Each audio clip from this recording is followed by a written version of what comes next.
Ensonga endala Okello gy'atwalidde kkooti ejulirwamu y'ey'okuba nti omusango guno teyaguza mu butanwa nga kale tamanyi mulamuzi Muhanji gye yajja busungu okutuuka okumusindika okuteekebwa ku kalaba. Omulamuzi James Eremye Mawanda nga ye mwogezi w'essiga eddamuzi atutegeezezza nti enteekateeka ziri mu ggiya okulaba nga kkooti ejulirwamu etandika okuwulira okujulira ku Okello. Kkooti ejulirwamu eri mu nteekateeka okulaba nti n'okwo okujulira kukola ki kuwulirwa, era ebinaaba bivuddemu tujja kwongera okukola ki okubibategeeza. Kino kitegeeza nti mu kiseera kino Okello tasobola kuteekebwa ku kalaba okutuusa nga kkooti ejulirwamu emaze okutunula mu nsonga ze n'esalawo oba nga zirimu eggumba oba okukkanya n'ensalawo ya kkooti enkulu nti attibwe. Peter Serugo, NTV, Akawungezi. Okay, awo wenyini wenjagala tutandikire amanyi ababadde munnabajaganya nga mugamba nti Okello yafuna ekibonerezo ke kaseera ndowooza gye mwali mukaaba ate kaakati mutandike okubanga mugakomba because information ezivuddeyo ez'enjawulo ku nsonga za Okello mpanvu nnyo because Abannayuganda bajaganya nnyo ne bagamba nti Mukama alabika atununudde, Mukama alabika atuyambye. Era bangi bali basanyufu nnyo ne bagamba nti leero kakati ke bamaze okubanga bamusalira omusango Abannayuganda bafunye obwenkanya. Abajjukira obulungi Okello ono emabega we yattira abaana abantu president waliwo statement gye yakola ne bagamba nti kaba mutwale mu public court asobole okubanga awere ennemba n'emisango. Naye muganda wange gye twawunzikidde ng'eyagenda okuwera ennemba n'emisango Bannayuganda ne basanyuka nga bamusalidde ogwakalaba. Essaawa zino nno baganda bange Okello ye y'omu ku bali mu kweyagala, y'omu ku bali mu kweyagala. Oluvannyuma lw'okuvaayo n'akola statement eri kooti n'agamba n'ajulira mu kooti enkulu ng'agamba nti ye bamuzzeeyo mu kooti ayongere okuwoza. Bannayuganda wano wenjagala okusinzira nnyongera okubajjukiza kansooke mbazannyira akatambi kano mujjukire bulungi then njije muteese nange ku WhatsApp ku namba eyo yennyini sooka owuliriza. For the murder of Ejek Gideon in count 1, Keisha Agenhoff 14 in count 2, Seriange Ignatius in count 3, and Odekerayan in count 4 in a manner authorized by law. Nsindika Okello Christopher Nyo ku kibonerezo ekyakalaba olw'okutta abaana bano. Omusango ogusooka Oteku, olwokubiri Keisha, omusango okusatu Seriange Ignatius ne Odeke mu ngeri eragirwa mu mateeka. And Mr. Okello, Mr.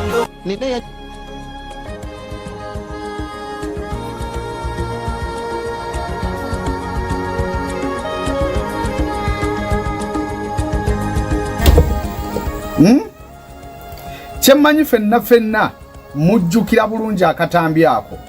Buli omu abasinga bali ku online abali ku Facebook ya PB Media of Prosper Magics obutambi obwo mubujjukira bulungi nga Okello bagamba asaliddwa gwa kalaba. Essaawa zino we twogerera Okello y'omu kubavuddeyo n'agamba nti ye asaze wajulire mu kooti era n'agamba nti yeewuunya okubanga omulamuzi yamusalira ogwa kalaba ng'ate ye agamba mbu yali tategeera bulungi. Abasinga mwenna Bannayuganda mwatula mu kooti eno abali ku Facebook eyo namba ogiraba eyo osobola okunterako audio yo gwe kikyoteesa ngenda kugizannya wano Bannayuganda bawulire gwe kyoteesa ngenda gizannya wano. Osobola okuntera WhatsApp message yo okwo gwali ku YouTube eya PB Media of Prosper Magics. Nyambaako mu byonna byokola subscribinga, likinga, osharingireko ne munno. Nawe gwali ku Facebook nyambaako sharingirako munno. Njagala ombuulire eggwanga Okello bwe yali agenda mu kooti bwe muba mujjukira bulungi batuuka ekiseera ne bamutwala mu public court emisango ne batandika okugisomera Okello. Bannayuganda bangi ne bavaayo nga basanyufu nga bagamba nti okay, tufunye obwenkanya ke bamusalidde ogw'okufa oluvannyuma lw'abantu abangi abaana abato be yasala. Essaawa zino we twogerera yagambye ayagala kujulira mu kooti era nga kiri nti yakkirizibwa, because bwe kiba nti omulamuzi yavuddeyo n'agamba nti omuntu wange oba gwaliseero yawe n'agamba omuntu wange ayagala kujulira. Jjukira mu mateeka omuntu akkirizibwa okukola ki? Okujulira. Kati bw'aba yavuddeyo n'agamba nti omuntu wange asazeewo okujulira, kitegeeza ki? Kitegeeza nti Okello abaajaganya nga bagamba nti nno agenda kufa, nga bagamba nti bafunye obwenkanya wakati w'abaana baabwe, wakyaliwo chances nene okubanga Okello munnange ayinza obutafa era ayinza okubanga asumatika akaguwa kano. Ngenda kusaba oteese nange osobola okukuba direct n'oteesa kweye namba y'essimu, osobola okuba direct n'oteesa oba osobola okusindika WhatsApp message ku namba eyo 0779 94 19 osobola osindika ku message n'oteesa naffe eri eggwanga abali live ku Facebook. Bw'oba oli live ku Facebook nteerako erinnya lyo nekyoteesa nsobola okusoma message yo wano, nawe wali ku YouTube osobola okunteerako message nekyoteesa ngenda kusoma message zammwe waneeno tuwulire, because essaawa zino kaakati Okello ye agenda kuba ayolekerawa mu kooti okujulira. Abantu bangi babadde nga beebuuza Okello eyafa, Okello eyasindikibwa okufa nga tafa, Okello yasindikibwa okola kino nga talabika, Okello yasindikibwa wano nga tebakyanyiga. Bano ne batandika n'ogamba nti Okello ffe tulina gye twamusanzeeko ng'atambula. Abantu ne batandika okufulumya obufaananyi nga bagamba Okello twamusanze ng'alina gy'agenda. Okiwulira? Abantu ne babirabanga ebyokusaaga. Okiwulira? Kakati mu kubirabanga ebyokusaaga statement evuddeyo, Bannayuganda nkubulira abasinga ebakubye enkyukwe. Ebakubye enkyukwe because ebitambula mu ggwanga Uganda bikwewuunyisa. Okiwulira? Ekyokubiri, mujjukira abantu be bamenya mu Lubigi. Mujjukira those people be bamenya mu Lubigi. Waliwo akatambi akatambula nga Minisita Mulamba Nabbanja nga alinga oba nkiyite ntya okwogera nga olaga nti something normal, waliwo akazannya akazanyiddwa. Abajjukira those clip kanjije nkabazanyireko wano, njagala kukabazanyirako akatambi ako. Nkugambe bwagala oteesa nange ntera message ku WhatsApp okwo, ngenda kuba nsoma message yo ku namba eyo yennyini tweyongereyo. Ogenda kwewuunya weebuuze eggwanga ddala liragawa. Katuwuliriza akatambi kano Honorable Nabbanja ke yakola anje nkabazannyire. Pastor n'avaayo n'amutabukira. Naye namuwulira ng'agamba abanaku be basenze ku ttaka lyabwe nti bazannya firimu. Alabye ka firimu omwana ng'akwata maama togwa mu mmotoka. Bwe muba mwazanye firimu yakuteyo. Bazannya ki? Baakedde ku makya ne beemenya ne beerikodinga ne bakaaba. Bazannya ki? Tosekkereranga nnaku y'abantu. Bw'owulira oyagala kuseka ng'ate waliwo akaaba, weebuzeebuze mpolampola ogende emmanga eri mu lusuku gy'oba osekera. Kisekere wala naye mu maaso g'omuntu akaaba. Bwe n'owulira nga waliyo ekikupika mu ndeeri obwatukoseke. Katonda tasekererwa. Obanga omuntu kyasiga kyakungula weewala okukaabya abantu amazima. By the way, beyond the constitutional court we have another option. Nine yanyizizza nesagala kunyiiga. Naye namuwulira ng'agamba abanaku be basenze ku ttaka lyabwe nti bazannya firimu. Alabye ka firimu omwana ng'akwata maama togwa mu mmotoka. Bwe muba mwazanye firimu yakuteyo. Bazannya ki? Baakedde ku makya ne beemenya ne beerikodinga ne bakaaba. Bazannya ki? Tosekkereranga nnaku y'abantu. Bw'owulira oyagala kuseka ng'ate waliwo akaaba, weebuzeebuze mpolampola ogende emmanga eri mu lusuku gy'oba osekera. kisekere wala naye mu maaso g'omuntu akaaba gwe n'owulira nga waliyo ekikupika mu ndeeri obwatukoseke Katonda tasekererwa obanga omuntu kyasiga kyakungula weewala okukaabya abantu amazima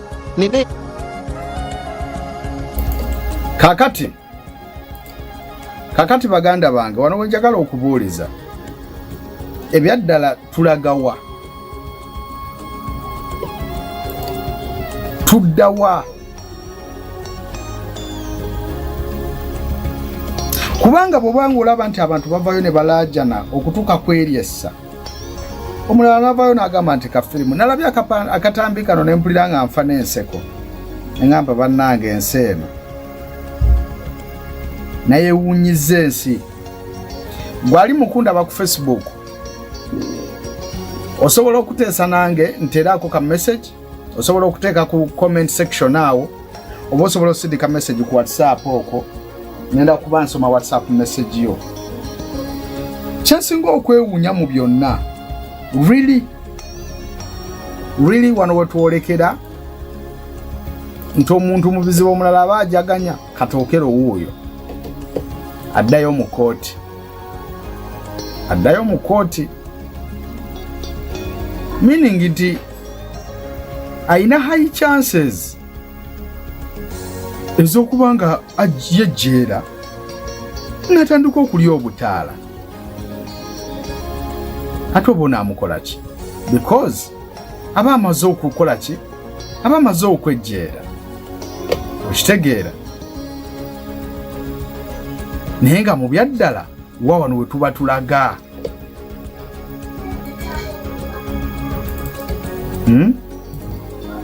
sincerely speaking because kati essaawa zino okero wuuyo bagamba nti omusajja ateebwe yajulidde kankabaddizeeko and Odekerayan in count 4 in a manner authorized by law.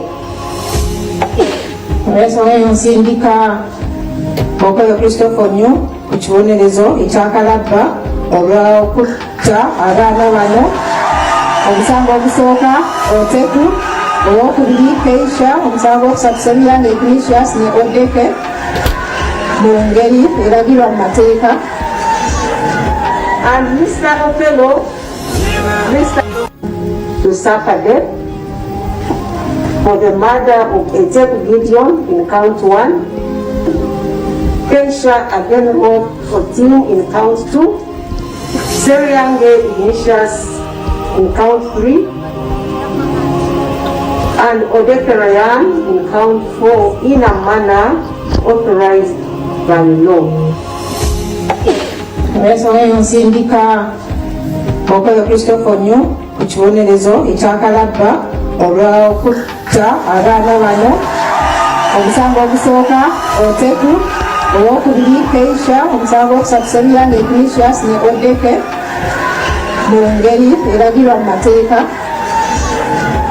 and Mr. Okello to suffer death for the murder of Ezeku Gideon in count 1, Keisha Agenho 14 in count 2, Semirange Ignatius in count 3, and Odekerayan in count 4 in a manner authorized by law. Nsindika Okello Christopher Nyu ku kibonerezo ekyakalaba olw'okutta abaana bano omusango ogusooka Oteku owokubiri Keisha omusango okusatu Semirange Ignatius ne Odeke mu ngeri eragirwa mu mateeka and Mr. Okello to suffer death for the murder of Ezeku Gideon in count 1, Keisha Agenho 14 in count 2, Semirange Ignatius in count 3, and Odekerayan in count 4 in a manner authorized by law. Nsindika okello Christopher New ku kibonerezo ekyakalabba olw'okutta abaana bano. Omusango ogusooka Oteku, owokubiri Keisha, omusango okusatu Semiyange Ignatius ne Odeke mu ngeri eragirwa mu mateeka.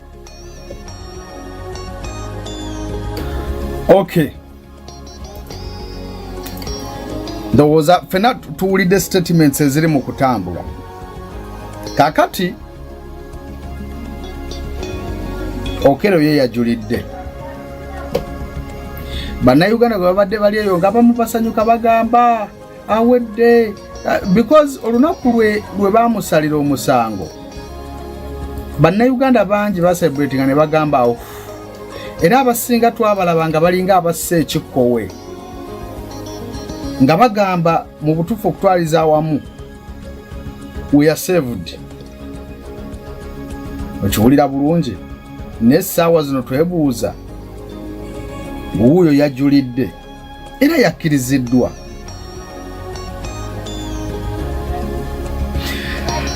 Gwe nalina alina ekiteeso kyo teeka message ku 0779941984. Pozi n'ekirala nabagamba nti banaye mfiringa nnyo happy bwe ndabayo kwaba bacontributinga ku live yaffe. Oba otugulirayo data, oba otusindikirayo 1,000, oba otusindikirayo 5, oba otusindikirayo 1,000, kyona kyona ky'oba otuwadde kigatako ku stream yaffe okubanga tweyongerayo n'eri eggwanga okubanga tubawa updates ku biki ebitambula n'abantu okumanya ebigenda mu maaso. Kubanga ekituufu kiri nti if we are not careful, bwe tuba tetuli careful, eggwanga lino ligenda kufuuka lya katemba. It is just there for fun. Ngera omuntu abeerera akimanyi newe naakola kye naakola nja kukola ki awugo baka bajja kunta nja kuddamu njulire. Okiwulira?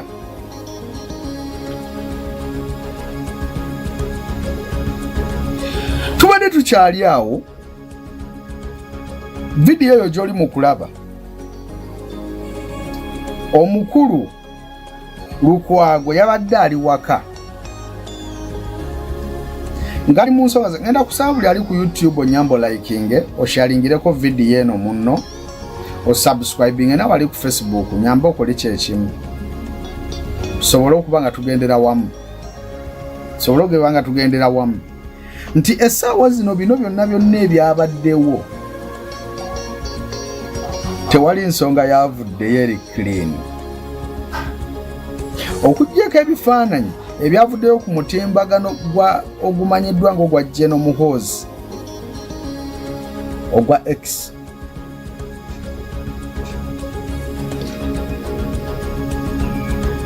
Ogwa X kwe kuli ebifaananyi ebiri mu kulaga nti omukulu Lord Mayor Erias Lukwago omukulu yagambye kati yatandise okwefukira. Oba saabalabye ku ka tweet, I think abamulabika temwalabye kagundike oba nkabazannyire wano eno ku post ze za Twitter. Okay, kankabateereko wano tukwatamu nekibeezamu olugalo bwegulera genda ngonyigira sent. Erias Lukwago kigambibwa akwatiddwa. Okiwulira? Akwatiddwa. Kakati ngenza olaba posts ezifuluma ezisinga okuva ku page ya General Muhoozi Kainerugaba eya Twitter eri verified egambibwa okubeera eyiye. Agezera afulumya gundi esoose yino. He has urinated like 3 times already. Owuliriza bulungi n'agamba we are still warming up the full pictures soon. Erias bali mu kumukola ki? Erias bamukola ki? Wano agamba this one will run Kiswahili. Zino posti bazipostinze ku page ya Erias Lukwago. Okiwulira? Ndowooza kyayika badde ategeeza naye yetataddeeko linnya naye alaga wano n'agamba I have captured a fool and taken him to the basement. Katonda wange.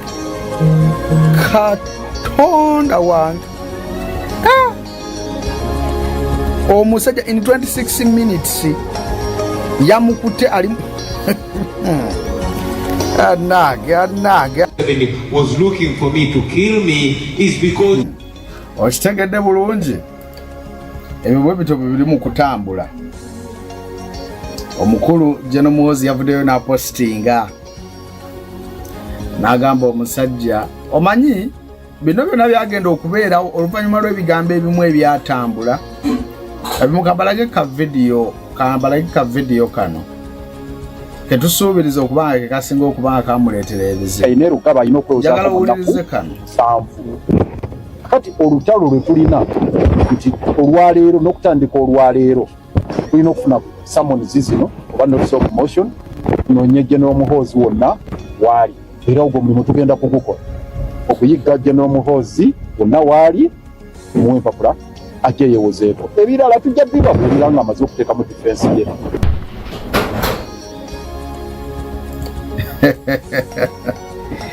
Muganda wange eyagenda okunoonya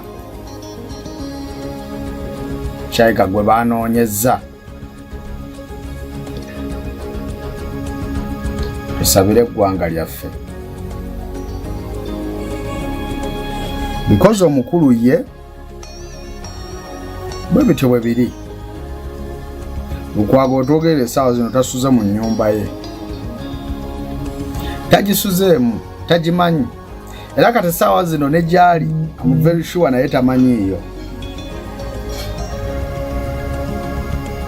Sirimba kyemmanyi naye tamanyiiyo.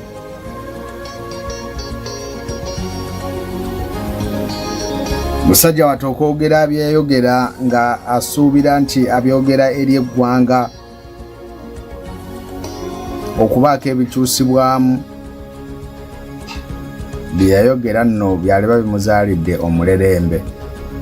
Wano no wetera ogambira abavubuka nti munnange olaba banyangalaza ayinamu ali obulungi, ayina ne security, ayinamu network, ate gwe musajja waalwo bayita batya, musajja wa banaye munyambeko abali ku Facebook mu commenting bagamba batya, musajja waabo waalwo,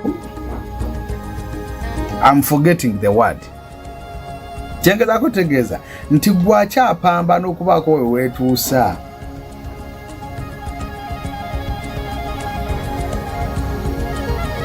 Oyingire entalo z'otamanyi. Kati Katono yagenze naye alina n'abamulwanirako.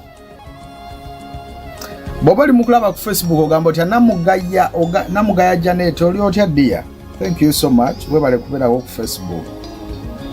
Webale kwekuumirako. Bw'oba oli live essaawa zino nkomentingiraawo erinnya lyo. Oba naawe osobola okuteesa, naawe osobola okuteekako komenti yaawo ne tugisoma. Gwe ki ky'olaba? What do you suggest ku bino ebitambula?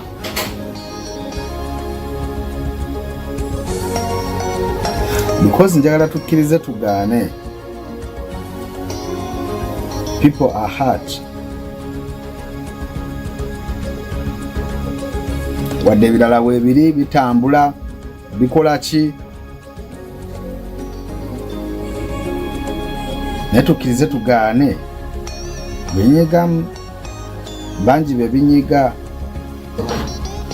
Naddala ku ebyo biri mu ttambula mu ggwanga Uganda. Wakati these days bw'ovaayo n'okola ekintu kyonna oba n'oyogera anything, if you're not careful ojja wunzikira mu mukomera.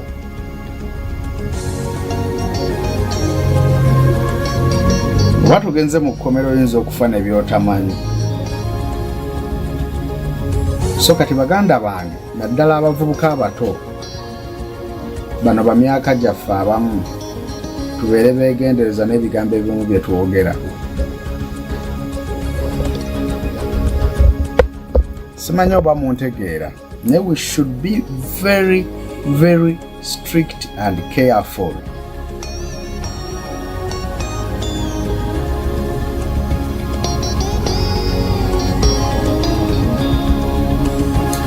Lord Mayor eyakavaako Elias Lukwago janoneddwa mu nnyumba.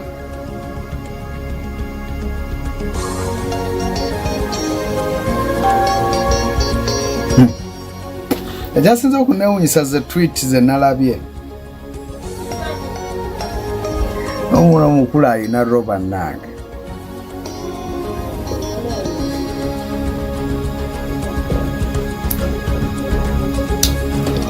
Okay. Abekumidde ku Facebook mwebale kwekuumirako. Mwebale kubanga you watch. Mwebale abalikinga, thank you so much for liking. Abasobola commentinga, please leave your comment. Naye nga ebyo byebimu ku biri mu kutambula. Kakati katugendeko ku nsonga ya Frank Gashumba.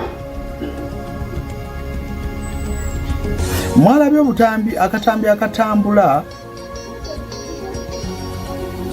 nga bannayuganda bagamba nti Frank ayina akatambi ke yakola, naye akatambi kano kaali kadda, if you remember well.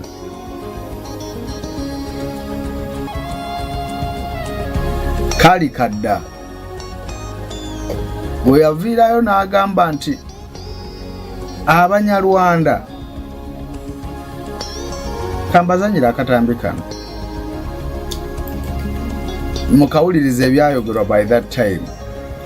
Omukulu omwe yavuddeyo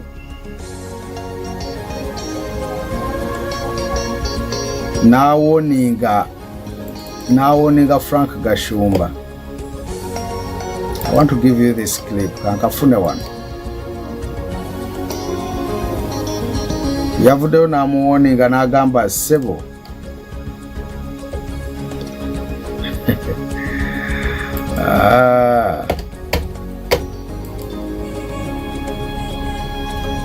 Yamubuuza nti otandika ddi okujja oyogerera Abanyarwanda? Kambazanyira akatambi. Kankabazanyire. Kakano mukawulirize bulungi. By the way, beyond the Constitutional Court, we have another option. If this matter of Banyarwanda is not solved, trust me, prepare yourself for him to njagala mukawuliriza akatambi kano kagweko ne yamwanukudde. All options are not ruled out. By the way, if we want us to go back to Rwanda, we should go back with our land. We should go back with what? With our land. That's what Nyerere said in Congo. How? Congolese were saying Banyamulenge are not Congolese. And Nyerere explained it very well. These borders were cut in Berlin, Germany. If we are saying Banyamulenge should go back to Rwanda, I said fine, let them go back to Rwanda with their land. Period. Because these are simple matters. Mama, you're a senior citizen here. And I know you know it. It's on record. Ugandans, ladies who are pregnant, fly to the US to deliver from the US. Am I telling a lie? The moment you fly to the US, even if you deliver on a plane and your last destination was Washington, that young girl or young boy automatically becomes a US citizen. And many of these top guns in the government, their grandchildren are delivered from the US. I know these generals in Kampala. You get it? But Gashumba, born in Villa Maria, where civilization started from, and you are telling him he's not what? A Ugandan. We are going to the Constitutional Court, and there's another option. Because stand up and fight for your rights, period. Thank you. Musajja ebigambo ebimu byayogedde mutuufu, wuliriza ono kyamuzeemu. If this month of Banyarwanda is not solved, trust me, prepare yourself for him to enter in Uganda. Yes, all options are not ruled out. By the way, if we want us to go back to Rwanda, we should go back with our land. We should go back with what? With our land. That's what Nyerere said in Congo. How? Congolese were saying Banyamulenge are not. Okay. Bannayuganda mwenna abagala emirembe, abatuuze ba Uganda, abatayagala kugenda mu butabanguko, tusose kuplayinga vidiyo eyo omwami Frank Gashumba yeyakoze mu maaso g'abannamawulire. Erinnya nze Kayitare Ben David Kamisha ndi wa ggwanga ly'Abanyarwanda abawanuka Uganda. Nze omu ku beetaba abakyaliwo okukola constitution ya 1995 ku International Conference Center we twatuulanga mu committee room B n'omubaka waffe ayitibwa kubanga Tete yavaawo era kyaliwo Captain Gadi Esatula era atukiikirira. Mpulidde statement eno Kasumba gy'akola mu linnya ly'Abanyarwanda ne mpulira nga kinkwatako nnyo okubaako ebintu by'enjogera ng'Omulirwanda.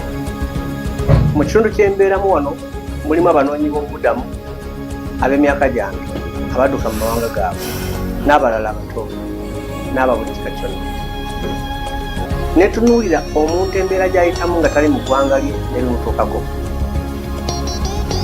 Kati Gasumba okuvaayo bw'atyo n'ayogera ng'ayogera ng'Abanyarwanda. Ani yalonda Gasumba? By the way, if I may ask you. Gasumba mukulembeze wa kibiina ky'abavandimwe si Banyarwanda. Njagala nkoze public statement eno ngenda kukigabanako ne offices ekikwatako zonna eza Uganda. It is here, it's the document that I have authored in my capacity as Kayitare, a citizen of Uganda. I can read it publicly so that it can go viral and it reaches Mr. Gasumba and every person in this country. This is a public statement on the constitutional identity of the Banyarwanda in Uganda and disassociation from the views attributed to Mr.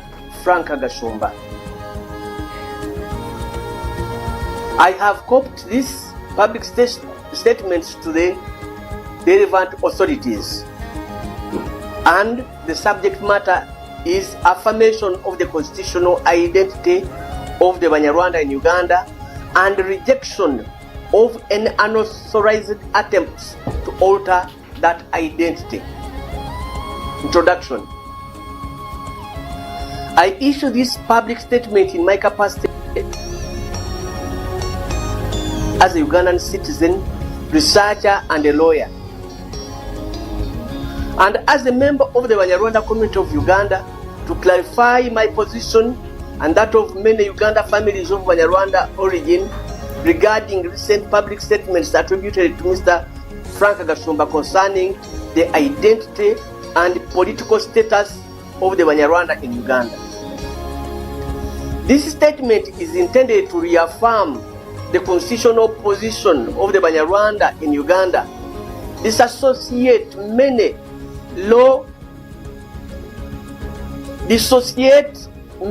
law-abiding Ugandans from statements that may be interpreted as threatening national security or constitutional order, and promote peaceful coexistence among all Ugandan communities. Background to the constitutional identity of the Banyarwanda in Uganda. The identity of the Banyarwanda in Uganda is rooted in history and constitutional law. Long before colonial partitions of Africa and the demarcation of the Uganda-Rwanda boundary, Banyarwanda communities had settled and lived in areas that today form part of the Republic of Uganda. Colonial boundaries divided many African societies without regard to their historical settlement patterns, language, culture, and kinship.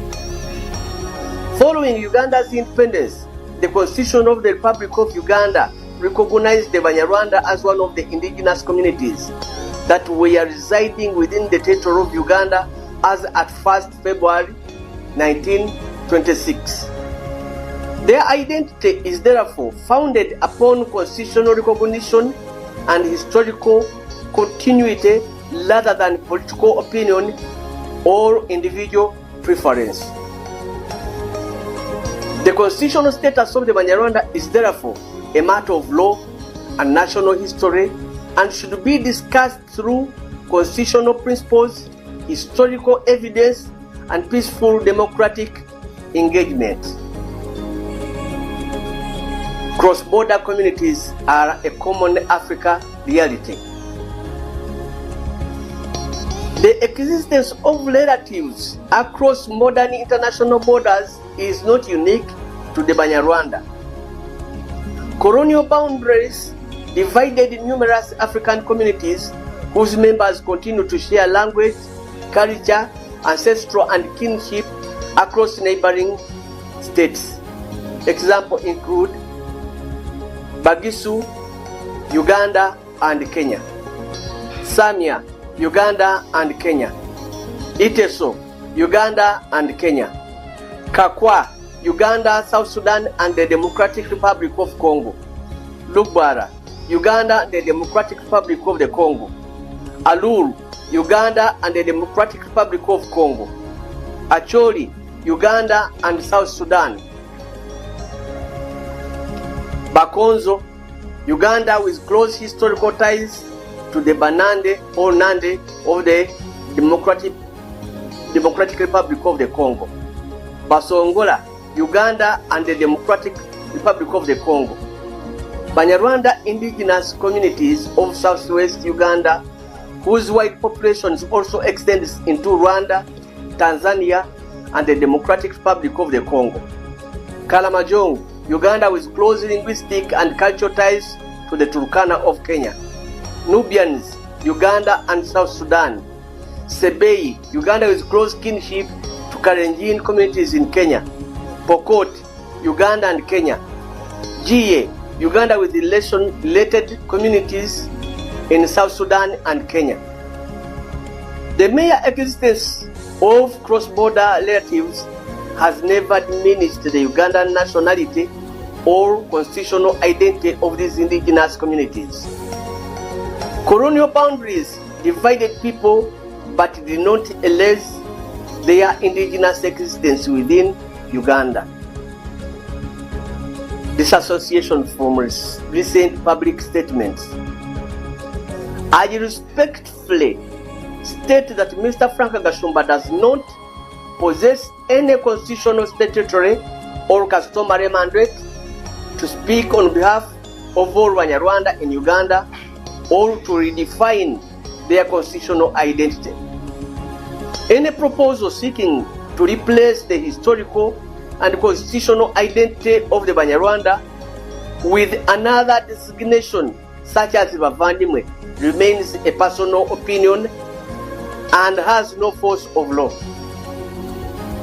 Equally, any public statement suggesting that Uganda could experience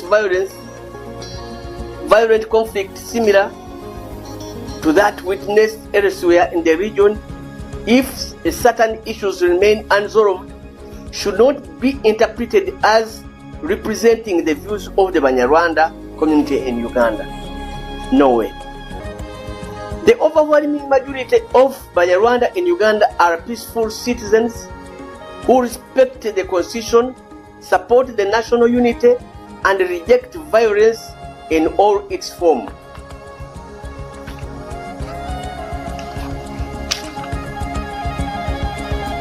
Our commitment to Uganda. The Banyarwanda who are indigenous to Uganda are Ugandans by law and history. They have contributed to Uganda's development in public service, agriculture, commerce, education, security, religion, and many other sectors of national life. Their loyalty is to the Republic of Uganda and its constitution. The constitutional identity of the Banyarwanda cannot be altered by individual opinion, political rhetoric, or public declarations made outside the constitutional framework. Appeal to the government and the public. I respectfully request all government institutions and security agents to continue safeguarding constitutional order while encouraging responsible public discourse concerning ethnicity and citizenship. I equally urge the media and members of the public to distinguish between personal opinion expressed by individuals and the constitutional position of recognized indigenous communities. Discussions concerning ethnicity should always promote national unity, constitutionalism, and peaceful coexistence. Conclusion. The Banyarwanda remain one of Uganda's constitutionally recognized indigenous communities. Their identity is founded upon history, law, and constitutional recognition, not upon individual political declarations.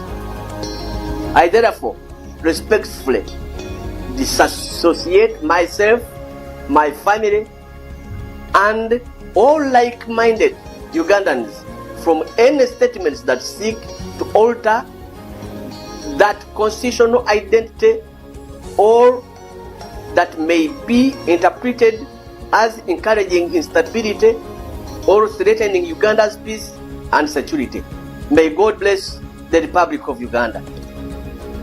Signed by Kaitare Ben David Kamsha. On this day, 15th June 2026, and my contact. Therefore, member of all public, Bana Uganda mwena, abajja okulaba akantu kano katambule katuuke ku buli gwe kikwatako. Nze ndi Munnayuganda w'ensonga, omanyifu ab'ensonga tetwagala nnyo kujja mu kamera kwemulisa. Kubanga tulina n'ebintu bye twagala. Ffe twagala mirembe. Emirembe gyaleetebwa NRM, emirembe egireeteddwa Muzeeyi General Yoweri Kaguta Museveni. Gwe tusabira nze singa nali nsobola okwogera ne Katonda nali badde musaba n'amukenderezaako ku myaka. Kubanga ffe kino tetukirabangako. Abantu abajja mu zikamera nga balina bye beeyagalira nabagambye nti nze ntunuulidde abanoonyi b'obubudamu ng'ensi yabwe otambula otya no representing eggwanga nga tebakutumye okubanga gw'olina ebintu byo byobala n'otandika okwogera eggwanga ly'Abanyarwanda. Abanyarwanda ng'ate n'Abanyarwanda is not representing Banyarwanda. Agamba bavandimwe mayare means abooluganda si gwanga. Okyusa otya identity y'abantu ng'eri ne mu constitution olw'okwagala okujja wano ku TikTok ne ku budaala bw'ennakanyi. Ntwala omukisa guno okwogera n'eggwanga lino nti I disassociate, sikwatagana, sikkiririza mu bigambo Gasumba byayogera, era he doesn't represent our mind. Tetwamutumye era Gasumba nze mulabye jjo atandise okuvaayo. Nze mbadde simumanyi mu Banyarwanda. Bwe twagendera nga tukola constitution saamulaba azejjo. So nolwekyo those are my words that I can say to the nation, to my countrymen and countrywomen. God bless you. Aha. Kati byebyo ebisinga mubyewuliridde. Munzikirize live ey'olwaleero ngikomye wano. Not in a bad faith. Naye nsaba tugikomye wano tujja kweyongerako enkya bwe tunaaba Mukama atuwadde akadde. Pozi n'ekirala nga bwe nabagamba nti enamba yaffe eyo ababeera bali willing okusupportinga program eno osobola oyita okwo. Oba tuteerako 5 oba 2 nga zaggula data zituyambako okusigala nga tutambuza programs ezigitambula mu ggwanga Uganda, okuteesa okuwuliziganya ne bannayuganda ne tumanya wawo tulina okutereeza kiki eggwanga kirina okutereeza, ensobi ziri waani, ani mukyama ani mutuufu. So enamba yeeyo osobola okuyita okwo, kyonna ky'oba otaddeko Mukama ajja kumpeera omukisa. Ali ku YouTube teweerabira kusubscribinga, onyige ne mukadde osobola okubanga ofunanga updates zino zonna. Then gwali ku Facebook osobola okukwata wansi waliwo akagambo share no sharingaho ku page yo. Ate osobola okubanga oteesa naffe oba n'otusindikira biki byolaba bitambula mu ggwanga ku WhatsApp namba eyo bisigaye ntubanga tulikwasaganya. Kale mbeere bulungi mu nga takuumira mpeera